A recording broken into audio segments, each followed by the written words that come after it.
Do you still ride at all now? And then do you own any bikes? I don't ride. So after I got injured, I rode about a year and a half after I got hurt, just more than anything, just to get on a bike and like, it beat the shit out of me and it destroyed my life a little bit. But like I needed to like close that chapter. Yeah. And so I literally rode like in a parking lot, and it was so hard to ride because like my hands don't work. Well, they work much better now than they did then. You know, but the thing is, like, you know, I don't have a lot of strength like I used to. And it's just, quite honestly, it's just too dangerous with how unstable my neck is now. So, yeah. But I do have a bike. I have, speaking of works bikes, Yamaha, the bike that I got hurt on, Yamaha kept in the back of the race shop. And for my 30th birthday, they called me and said, hey, if you want your old race bike, it's sitting here for you with the numbers on it. So they had kept it. I have, like, sitting about 10 feet away, I have a full works 426. Like, sitting in my house. That's pretty cool. Yeah, it's pretty cool. So I get to see it every day, and yeah, it's pretty bitchin'. There's a lot of cool shit on it. Yeah. But it weighs like 1,000 pounds. Just like I haven't thing ever. But it's cool to have. I mean, that's nice. People come over to my house and they go in the office and they can. It's kind of a work of art, you know, to have something that cool. So yeah, 100%. Yeah, it's pretty good. That's nice.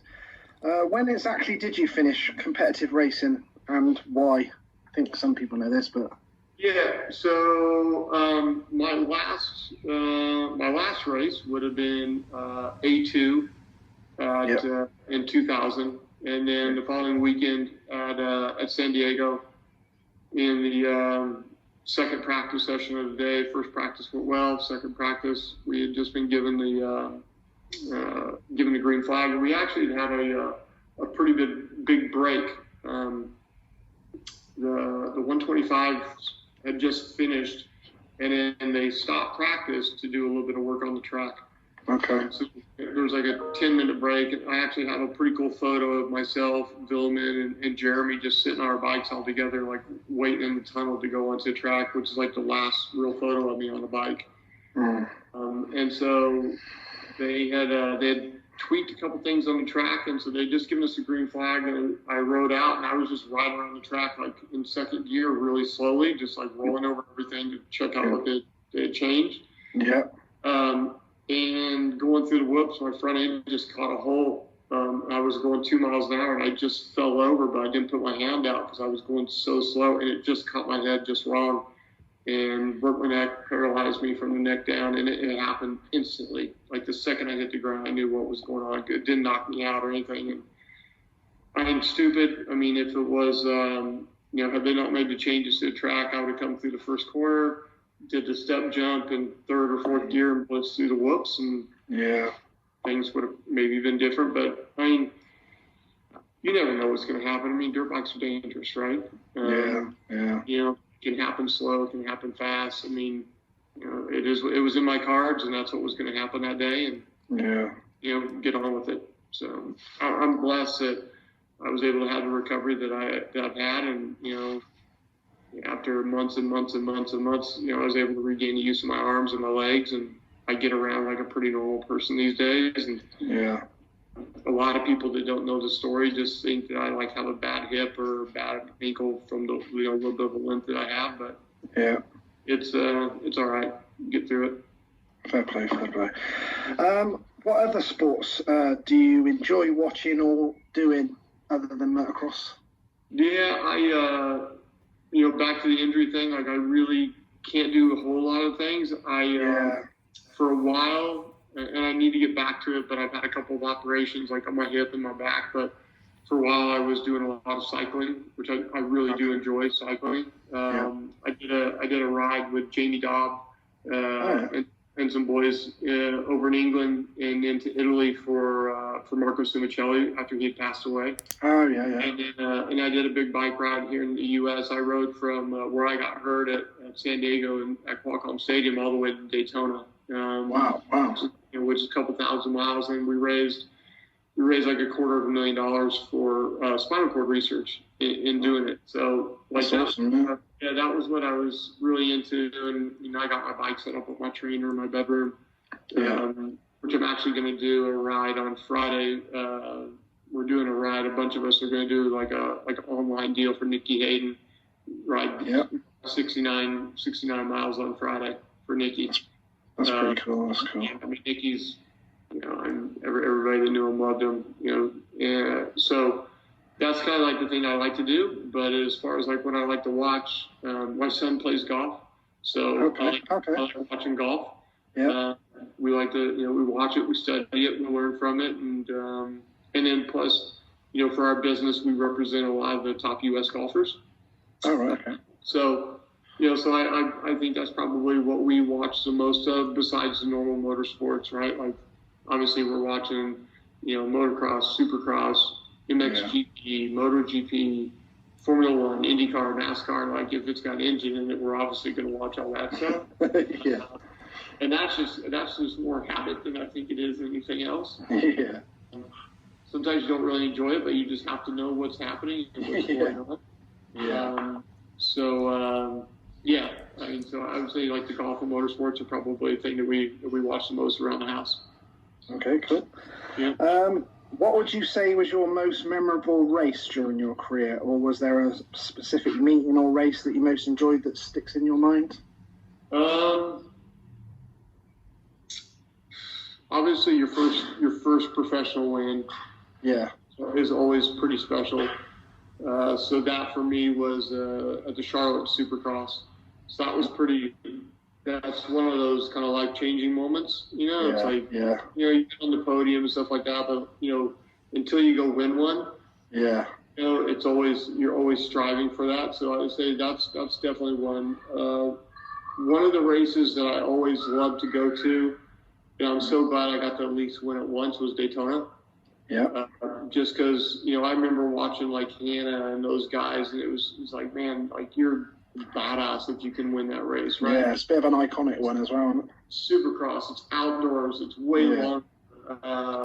It's just this difficult race that, like, man, like that's something to really kind of hang your hat on. Yeah, that's cool. That is and cool. My Daytona trophy is one of, I think I only have 2 trophies inside my house, and my Daytona trophy is one of them. Yeah, when you kept. It's one that I really feel, and my other trophy that I have in the house is my first outdoor win, which was at Washougal, which was a great day because the cool thing about it is that that weekend everybody was on the track, right? Nobody was hurt. Yeah. Everybody was there. Yeah. I didn't whole shot. I came.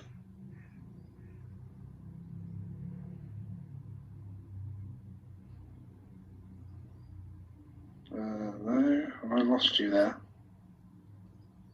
Like, you got me? It's all right. It's back on now. Yeah. Okay. All right. So, like, it's nice to kind of hang your hat on a win like that, where you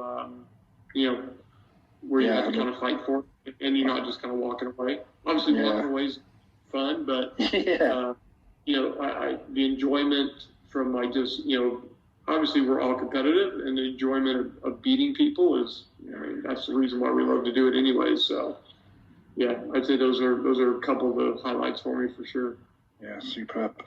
Out of your fellow competitors over the years, who were your best friends during your racing career, and do you still keep in contact with them?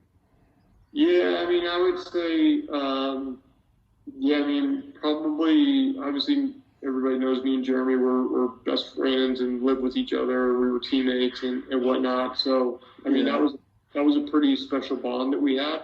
Yeah. To be racing each other so fiercely. Obviously, he got the better of me, 99 out of 100 times.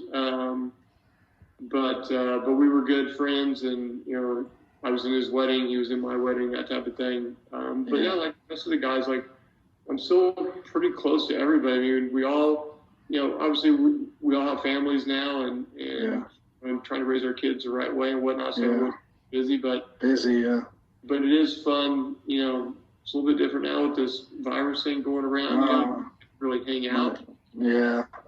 When we are at the races, especially kind of like Anaheim 1, the first race of the year, you get to see everybody after the holidays, and everyone gets to kind of hang out and talk shop and, bullshit with each other and whatnot. So I'd say we're all still pretty close. I mean, I've not erased anybody on my phone for a lot of years, so I think we're all in pretty good sorts. Okay, cool. Do you have any regrets from your racing days? As in, were there any races that you feel that you should have won or done better at? Or maybe a race that got away from you? Or a certain bike that you wish you hadn't raced for a season? No, I wouldn't say the bike. I wouldn't say the bike in any way. Like, a lot of times the bike situation isn't something you always get to pick. Yeah. Sometimes the contract that you sign, like they had control over what you're going to do. Things are different now than they were then. Yeah. I mean, there was a couple races that I definitely fucked the pooch on.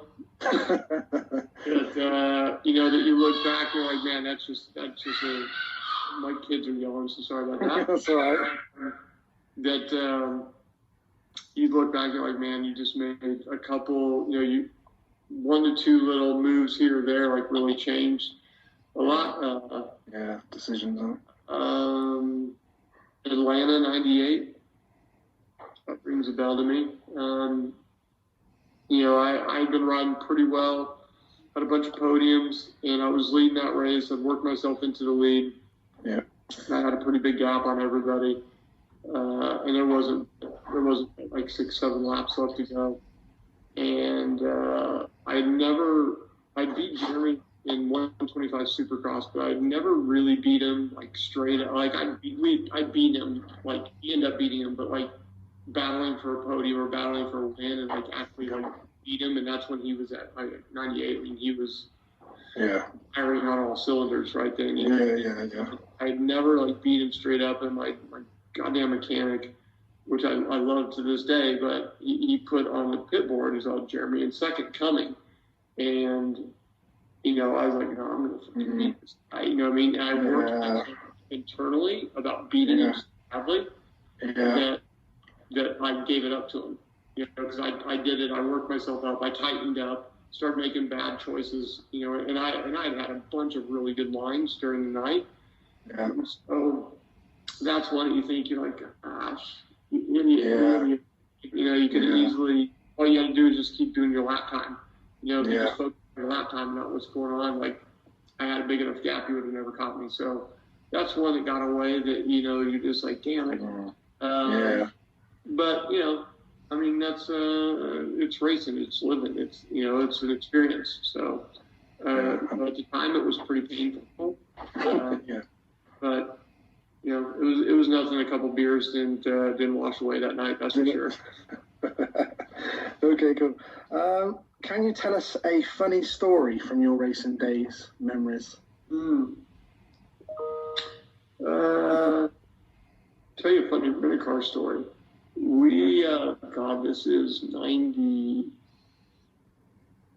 I think about 93. We were at Red Bud National. And so back then you would have a practice day on Friday. Saturday was amateur day at the races, and then Sunday you would race. So on Saturdays, most of us would go play basketball or go play golf or go for a cycle or do something. Yeah. And then you end up with a bunch of time on your hands for an 18, 19-year-old that's got a bunch of money in their pocket. It normally isn't a good combination. It was myself, Emig, Ryan Hughes, Phil Lawrence, Jeff Matasevich, Larry Ward, Brian Swink, and there might have been a couple of others, and we found this jump in a rent-a-car. And you had to get this thing at 80, 85 miles an hour. And so we decided, let's see who can jump the rent-a-car the farthest. And we all had cars, right? Long and short.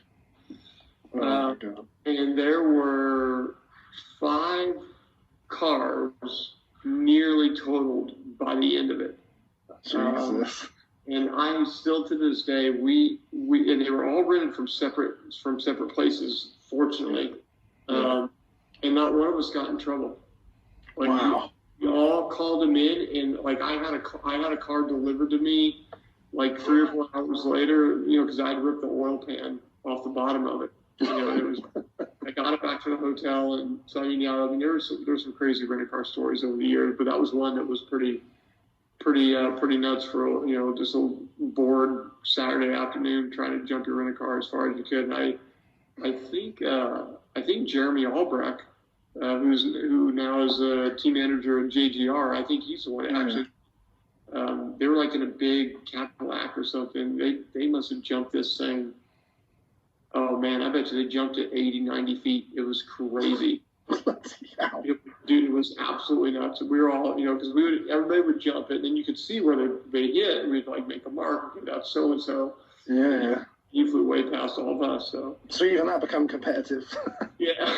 That's probably the craziest story for rented cars and whatnot. But I mean, there's tons of good stories over the years. Hanging out with all the boys, and we had a lot of fun actually. Going and riding the international races at the year, like Bercy and Barcelona and Madrid, and all the different races, because there'd be a big, huge, back then, guys weren't making $150,000 appearance fee. We were making 10, 20 grand, and it was all good, but there'd be a lot of riders. Yeah. So we'd play poker on the flights going there and back, mainly on the flights going back. And I mean, sometimes we had some pretty crazy poker games where there was, $20,000, $30,000, $40,000 pots. Back when I was 747 and coach, and people were just like, "What are these kids doing?" But those are good memories, good times for sure. Sounds pretty cool. All right. If you could only use 3 words to best sum up your style of racing, your characteristics, what would you say they were? For me personally, like how I would recognize myself. I would say calculated. Yeah.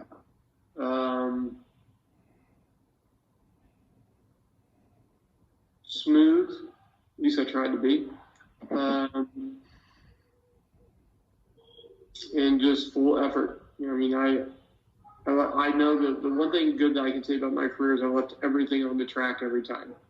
Sometimes it was too much. Sometimes it was too much that I left on the track, and sometimes you need to slow down to go faster. Yeah.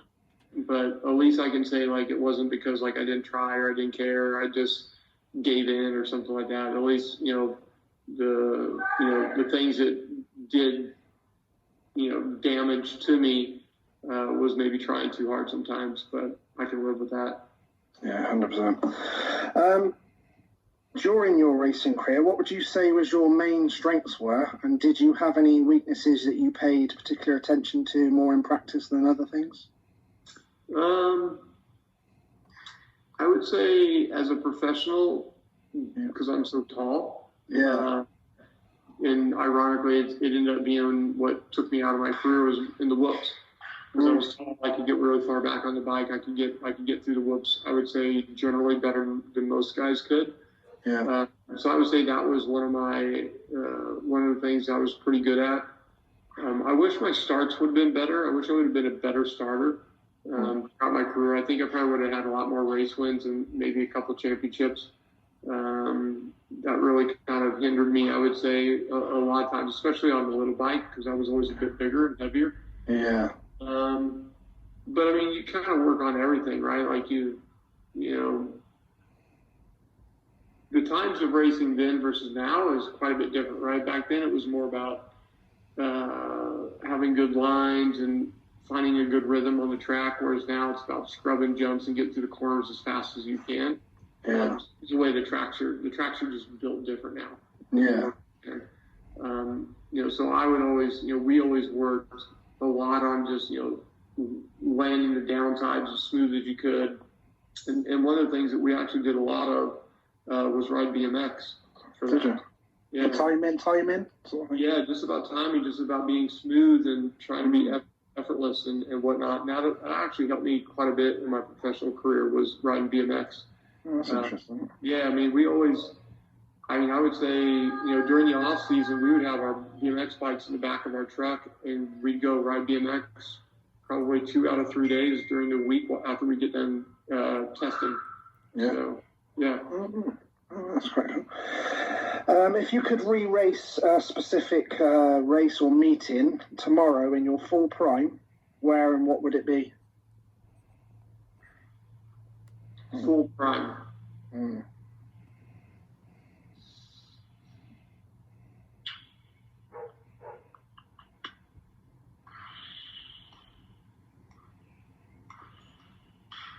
Anaheim 299.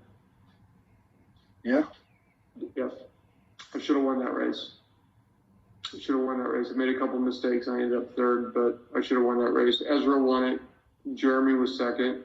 Yeah. I passed Jeremy. I was making my way to Ezra. I made a couple little mistakes and fell back. But yeah, I like to, if I could get a do-over on one of them. Like to rerun that one. Run that one, just because I never won a big bike or a little bike race in Anaheim. Yeah. So, in Anaheim, cool. Anaheim's a theater of Supercross, right? Yeah, iconic. Yeah. Yeah, I mean, it's a Coliseum race. It's Yeah. To win there, to have one of those trophies from Anaheim. I mean, my very first professional Supercross race was at Anaheim in '90. Oh, right. And I should have won that race too. And I made a mistake about halfway through, and I ended up getting third in my first Supercross. But I never got to win there, which is kind of a bummer. But I'd like to have that '99 race back. That's for sure. Okay, cool.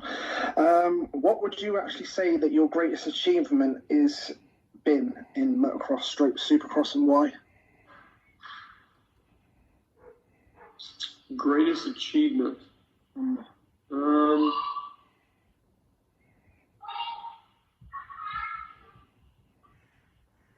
don't know. I mean, like when I finished racing, like my amateur career, I was and it's nothing now, but like I was the winningest amateur at the time, which is kind of cool. Yeah. But it's amateur racing, which doesn't mean shit. Yeah. But I don't know. I think one of the things I'm proud of is I was able to kind of win everywhere. Like I won in on the little bike. I won on the big bike. Won in Europe. I won supercrosses against the best guys. I won motocross races against the best guys, both here and in Europe. Yeah. Also in Asia. So the fact that I was able to kind of race everywhere and win everywhere on different tracks, different types of surfaces and whatnot. I mean, I would say that's something I'm pretty proud of. Yeah. So I fell short winning the big championships on like 3 or 4 occasions. Yeah. And it's, to get one of those things totally wrapped up and put in the bag is not ever easy. And you can kind of go back and you can look at like some defining moments that cost you those championships along the way. But the fact that I was able to win over, the course of, I had a 10-year career, 11 or 12-year career, whatever it was, and I was able to win and be on the podium and, do really well every single season. I think that that's something to be proud of for sure. Yeah, for sure.